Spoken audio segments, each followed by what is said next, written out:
and welcome to Mouse in the Mitten Trivia Pod, a podcast where we can test your Disney trivia knowledge over a variety of topics. My name's Court and I will be your host. Our game will consist of 5 rounds of 6 questions covering everything from your basic Disney knowledge to some unknown facts. Each question is worth 1 point unless otherwise noted. Make sure you follow us on social media at Mouse in the Mitten on Facebook, Instagram, and TikTok. And if you're watching us over on YouTube, make sure you subscribe, hit that bell for notifications, give us a thumbs up, and in the comments down below, let us know what your score is. Now, planning a Disney vacation does have a lot of moving parts. If you're struggling to plan your Disney vacation or you would like someone to schedule it and plan it for you, feel free to email me at mouseinthemitten@gmail.com. We'd love to get everything taken care of for you and make sure you have the most magical vacation that you can possibly have. Well, we're going to start round 1 today with a little bit of a different category. Round 1 is going to be titled, Who Wants to Be a Millionaire? This is one of the coolest game shows, definitely a unique idea compared to some of those other game shows, and it was a precursor for some of the ones that we saw come out during the pandemic. So all these questions have to do with who wants to be a millionaire and all the fantastic fun that comes with it. So let's get started with question number 1. Within 2, what year did Who Wants to Be a Millionaire start airing in the US? Question number 2. What legendary TV personality was the first host? Question number 3. Name any of the 3 original lifelines contestants could use to help them during the game. Question number 4. What TV personality often would talk about Who Wants to Be a Millionaire on her show and was used as a lifeline once? Question number 5. When the show first went to a daily format, who was the host? Question number 6. What was the first amount that players would get to as a safe amount? All right, I'm going to give you a few seconds worth of music, try to come up with those answers, and then I will return.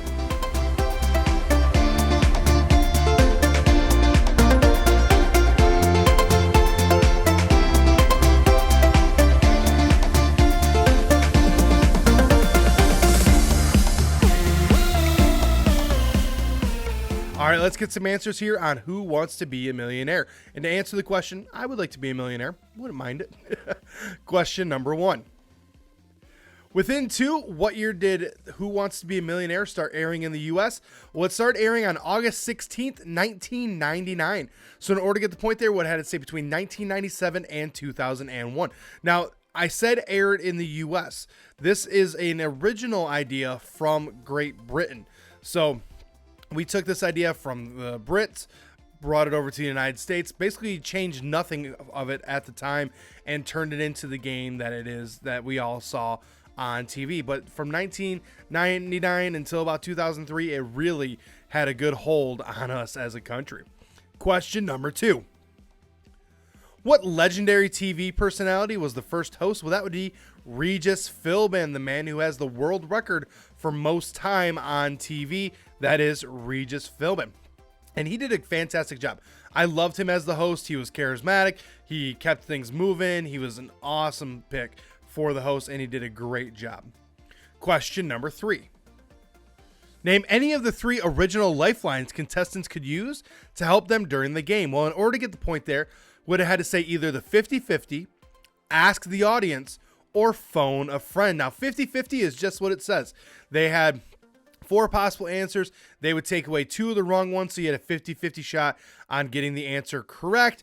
Ask the audience. They would literally poll the audience. They had a little pad that they would pick whether or not they thought the answer was A, B, C, or D. Now, rumors swirled on whether or not the data they presented were the actual results, but that was one cool thing. And then phone a friend. That's where you would call up a friend and say, hey, I'm on Who Wants to Be a Millionaire.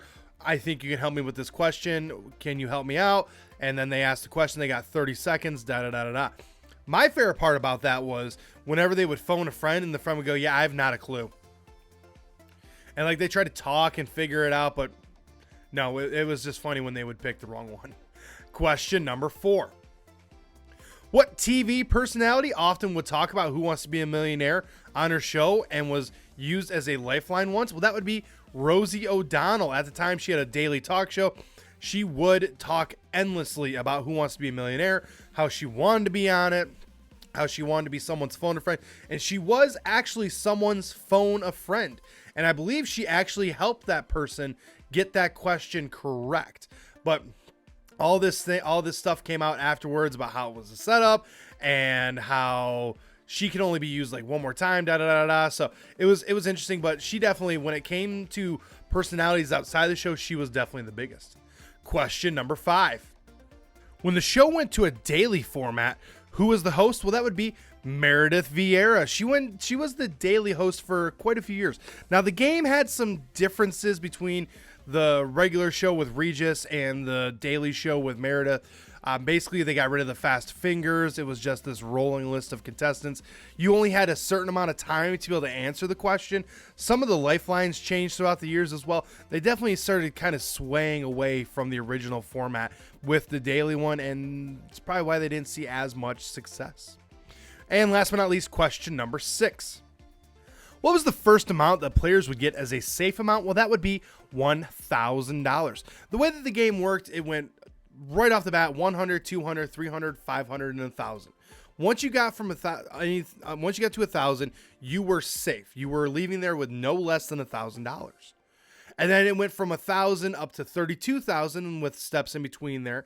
And if you had gotten any of those wrong, you would have left with $1,000.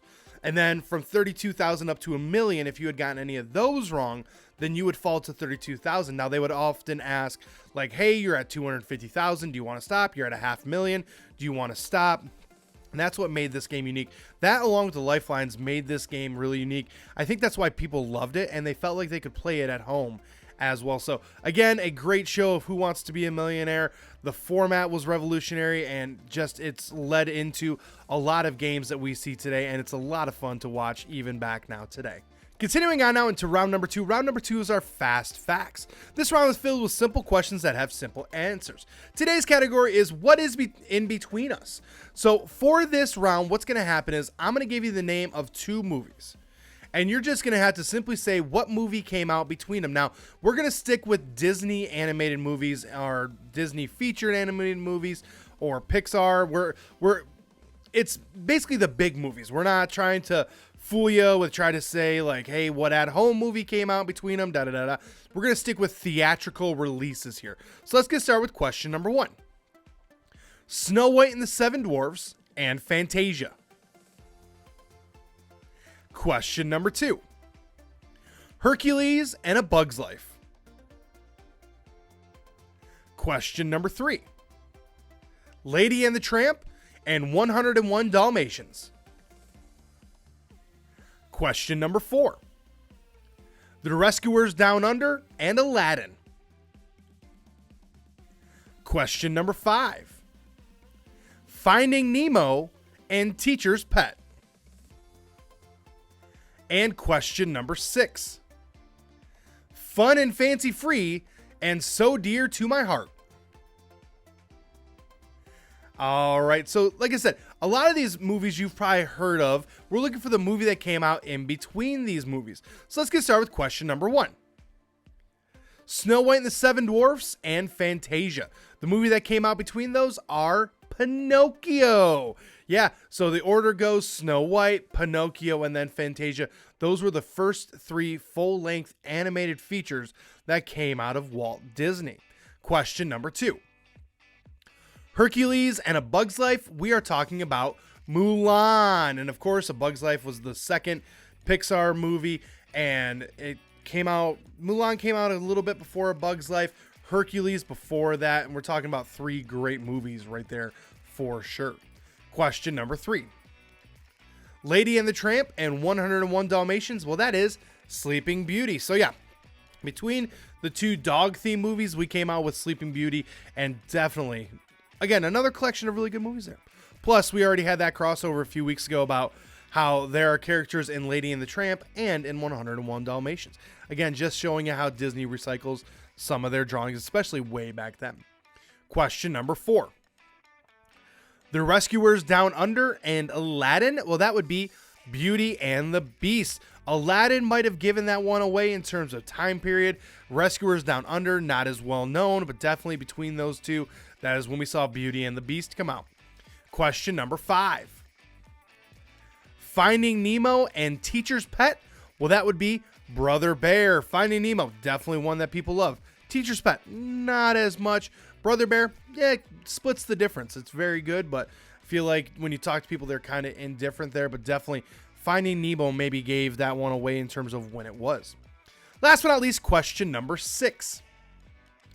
Fun and fancy free and so dear to my heart. Well, that is Melody Time. That is the classic Mickey full-length cartoon. There's dancing, there's music, and that's where we see so many different parts throughout Disney World and Disneyland dedicated to Melody Time. If you wondered where there's so many references that where they come from in the parks, check out Melody Time. It'll make a lot more sense, especially in Hollywood Studios. So hopefully you enjoyed that. Continuing on now into round number 3. Round number 3 is our Connecting the Circles round. For this round, I'm going to ask you 5 questions that may or may not be Disney related, but the answers do relate somehow through Disney. And that's going to be your last question. Your 6th question of the round is, what is the connection? So let's get started with question number 1. What is the name of the planet that we are living on? Question number 2. Water is the only chemical that can be a solid, liquid, and a gas. When water is a solid, what is that known as? Question number 3. Oxygen, heat, and fuel are the necessary elements to make what? Question number 4. What uses a scale from 1 to 17 and can be measured using an anemometer?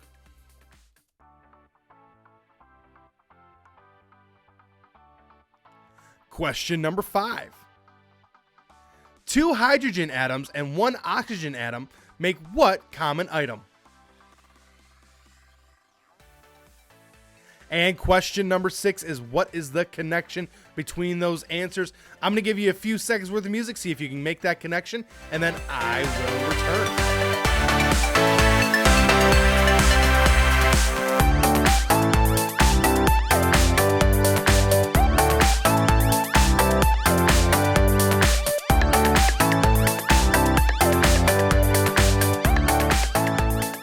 All right, let's see if we can connect those circles. So question number 1.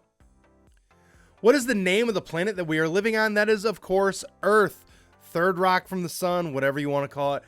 We are currently on Earth. Question number 2. Water is the only chemical that can be solid, liquid, and a gas. When water is a solid, what is that known as? It is known as ice. When water freezes, that's when it's a solid. That is known as ice. Question number 3. Oxygen, heat, and fuel are the necessary elements to make what? Well, that is fire. You have oxygen. That's what oftentimes keeps the fire going. You have heat. Obviously, you have to rub 2 sticks together, or you have to use flint, something along those lines. And then fuel, that can mean water. That could be not water. Water puts it out. But like wood, that could be gasoline. It could be timber, lumber, a whole bunch of different things, but those are the elements that make up fire. Question number 4. What uses a scale from 1 to 17 and can be measured using an anemometer? That is the wind. Wind goes from 1 to 17. 1 is nice and calm. 17 is like hurricane force winds, and they use that. You also, just watch the weather vane, see how fast it spins around. That's one way in which you can measure the wind as well. Question number 5. 2 hydrogen atoms and 1 oxygen atom make what common item? Oh, that is water. We're talking about H2O there. Doesn't matter what you add to water, it's still water. But yeah, H2O is water. So what is the connection there? Well, we had answers such as earth, ice, fire, wind, and water. Well, those are all the elements of nature talked about in Frozen 2. Now, they talk about the four big ones. They talk about the North Aldrin. People talk about the four big ones of earth, water, fire, and wind, and they were all represented. You had earth by the earth giants, you had fire with the little gecko, you had wind with Gale, and then you had water with the horse. And then they said that, oh, we think there's a fifth one. Well, that would be Elsa. She is the fifth one with ice. So that's where we get all those answers from, and that's what is definitely where everything starts kind of making a little more sense in Frozen 2. I've been wanting to do this one for a while, so I hope that you really enjoyed it. Continuing on now into round number 4. Round number 4 is typically reserved for movie anniversaries, and well, round number 4 and 5 will be for movie anniversaries, and it's still May, so of course we're going to save round number 4 for Star Wars A New Hope. So all these questions have to do with A New Hope, with the very beginning of the Star Wars trilogy. So let's get started with question number 1. What episode is A New Hope? Question number 2. Name the legendary composer who wrote the score for most of the Star Wars movies, including A New Hope. Question number 3. What does Luke call the Millennium Falcon the first time he sees it? Question number 4. Who carried the message of Princess Leia meant for Obi-Wan? Question number 5. Who gives Luke Skywalker and Han Solo medals at the end of the movie? Question number 6. What leg on C-3PO is not gold? All right, I'm going to give you a few seconds worth of music. I understand if you're really a big Star Wars buff, these are pretty easy, but I'm trying to, cater to a wide variety here. So I hope that you enjoyed this, but I'm going to give you a few seconds and then I will return with the answers.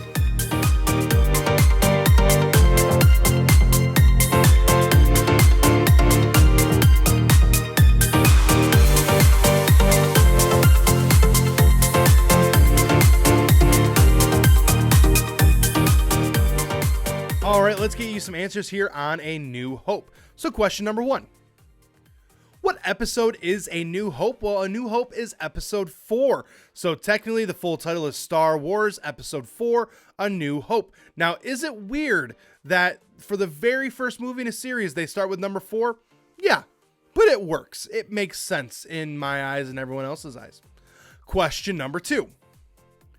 Name the legendary composer who wrote the score for most of the Star Wars movies, starting with A New Hope. Well, that would be John Williams. He is the one who does majority of the music, and definitely a lot of fun. Definitely adds that element. This isn't his only work, but definitely one of his most recognizable works. Question number 3. What does Luke call the Millennium Falcon the first time he sees it? He calls it a hunk of junk. He walks up, he sees, what a hunk of junk.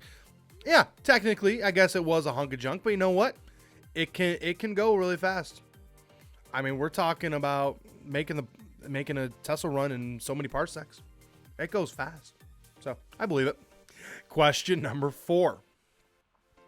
Who carries the message of Princess Leia meant for Obi-Wan? Well, that is R2-D2. He records the message, everything else like that, and just has he's trying to get it to Obi-Wan, and eventually, he does. We all see it. Question number 5. Who gives Luke Skywalker and Han Solo medals at the end of the movie? Well, that would be Princess Leia. Now, why in the world Chewie didn't get a medal? I don't know. I think that's very disappointing. I think it's because she couldn't reach up to give him a medal because Chewbacca was so tall. But, at the end, Princess Leia did give a medal to both Han and Luke. Last but not least, question number 6.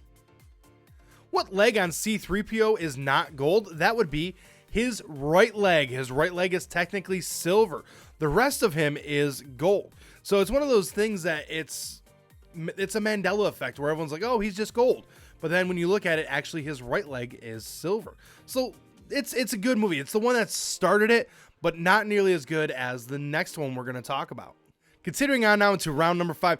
Round number 5 is going to be about Star Wars Episode 5, The Empire Strikes Back. So a continuation of round number 4, a continuation of A New Hope. So let's get started with all these questions on The Empire Strikes Back with question number 1.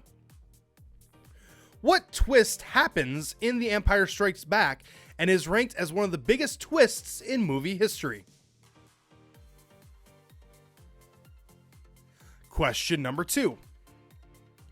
While escaping, what malfunctions on the Millennium Falcon that prevents them from getting away? Question number 3. Who is Han Solo's friend that we met when they get to Cloud City?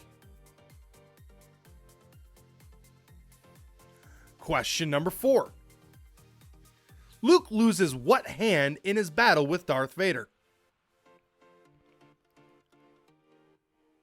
Question number 5. Where does Han Solo carbonate end up?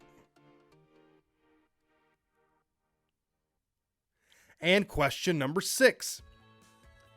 Who ended a concert in 1980 by riding on the back of Darth Vader? All right, I'm going to give you a few seconds worth of music, try to come up with those answers, and then I will return to complete today's game.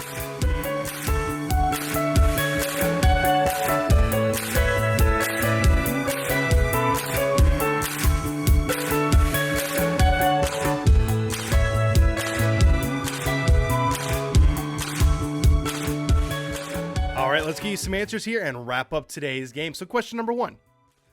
What twist happens in The Empire Strikes Back and is ranked as one of the biggest twists in movie history?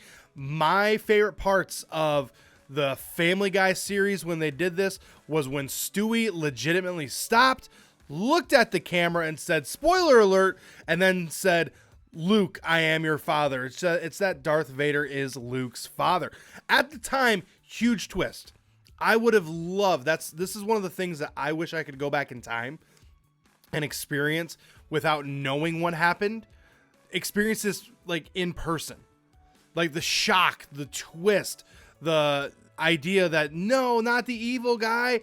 I wish that I could have experienced that the very first time. Obviously, I can't now. I couldn't even when I watched this for the first time because it was such an iconic line that everyone knew it even beforehand. So I just wish I can go back and actually experience that twist for the first time. Question number 2. While escaping, what malfunctions on the Millennium Falcon that prevents them from getting away? Well, that is their hyperdrive. They try to punch it into hyperdrive. You hear the wah, wah, wah, wah, wah, wah. Unfortunately, you can't get away. Makes that hunk of junk a little bit slower that way. Question number 3. Who is Han Solo's friend that we meet when they get to Cloud City? Well, that is Lando Calrissian. Now, whether you think he did the right thing or not, everyone did survive. They got away, so I guess he did make the right call. But at the same point, Lando, come on, bud. You bet you stabbed your best friend in the back. How dare you? Question number 4.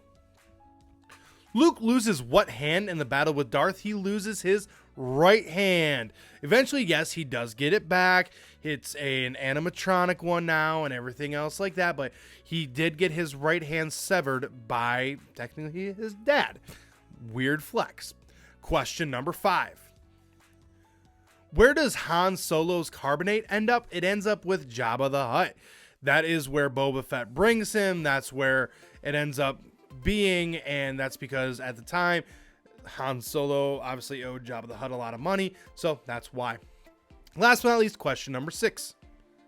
Who ended a concert in 1980 by riding on the back of Darth Vader? Well, that would be Freddie Mercury at the end of the Queen concert in 1980. He only did this, I think, like a handful of times, but he legit hopped on the back of someone dressed as Darth Vader and then left the stage. Now, that speaks to the cultural impact that Star Wars had in that time. Is that it was so ingrained into the fabric of society, and it kind of reignited the idea of space and space race, everything else like that. So hopefully you enjoyed that. Obviously, there's a lot more episodes that we may cover in the future, so hopefully you truly did enjoy that. Well, I want to thank you again for tuning in today. I will be back next Thursday with more questions and more fun. Make sure you're following us on social media at Mouse in the Mitten on Facebook, Instagram, and TikTok. And if you're watching us over on YouTube, make sure you hit that subscribe button, turn on that bell for notifications, give us a thumbs up, and the comments down below tell us your score.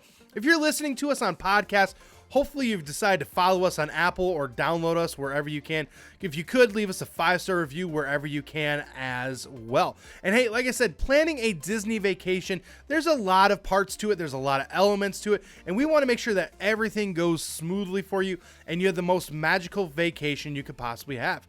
If you will need some help planning your next Disney vacation, feel free to email me at mouseinthemitten@gmail.com. I can get everything taken care of for you and make sure your vacation goes from good to absolutely magical. Well, hey, my name's Court. The dog's name is Milo. I appreciate you tuning in this week, and I will see you next time.